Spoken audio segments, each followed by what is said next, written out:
সরকার গেলে একটা যে কোনোভাবেই হোক একটা মানে মাঝখানের একটা সরকার গঠন করতে হবে, সেটা কিন্তু এই দেশের রাজনীতিবিদরা মিলেই করবে। একটা নির্বাচন ছাড়া কিন্তু বিএনপি ক্ষমতায় আসার কোনো ওয়েই নাই।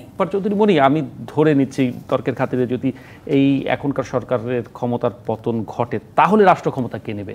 মানে ছাত্ররা যদি নেতৃত্ব দেয়, ছাত্ররা কি সেই রাষ্ট্র ক্ষমতা নিতে যাচ্ছে? ছাত্ররা তার ক্ষমতা নিতে চায় নাই, মানে ছাত্ররা ক্ষমতা নিবেও না। তাদের দাবি, তাদের দাবিটার সাথে যেটা, যেমন ধরেন কিছু জিনিস যেমন শোনা যায়, ওখানে যখন আর্মিরা থাকে, দাঁড়িয়ে থাকে, সব আর্মি তো আর অ্যাটাক করে নাই, আপনিও দেখেছেন আমরাও দেখেছি। তো যখন থাকে তখন ছাত্ররা কিন্তু মিছিলে ওইখানে কথা বলতে বলে এই মুহূর্তে দরকার সেনাবাহিনীর সরকার। তার মানে কিন্তু আমি এটা বলছি না, কিংবা তারা এরকম এক এক দিকে প্রবাহিত করছে। এখন বিএনপি তো যেটা আওয়ামী লীগ বলে সব সময় যে বিএনপি খোলা পানিতে মাছ শিকারের জন্য এটা করছে।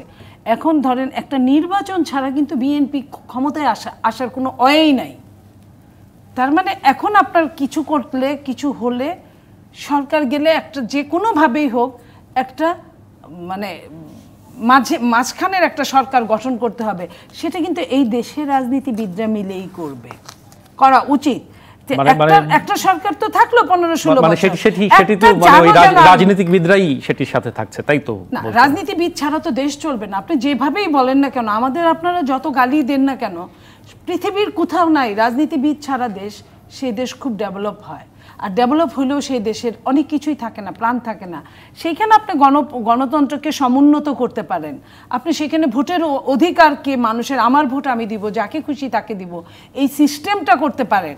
সেটার সঙ্গে ছাত্ররাও যোগ দিবে, কারণ যুগে যুগে এই দেশটা ছাত্রদের কিন্তু এক ধরনের হাতে, যেমন ঢাকা বিশ্ববিদ্যালয়কে আন্দোলনের সূতিকাগার বলা হতো, সেই 52 বলি, 69 বলি, 66 বলি, বা 71 বলি আমরা, এবং 90 বলি, আমরা কিন্তু এই জিনিসটা দেখেছি। এখনও কিন্তু যে আন্দোলনটা শুরু হয়েছিল সেটা কিন্তু ঢাকা বিশ্ববিদ্যালয় থেকে শুরু হয়েছিল।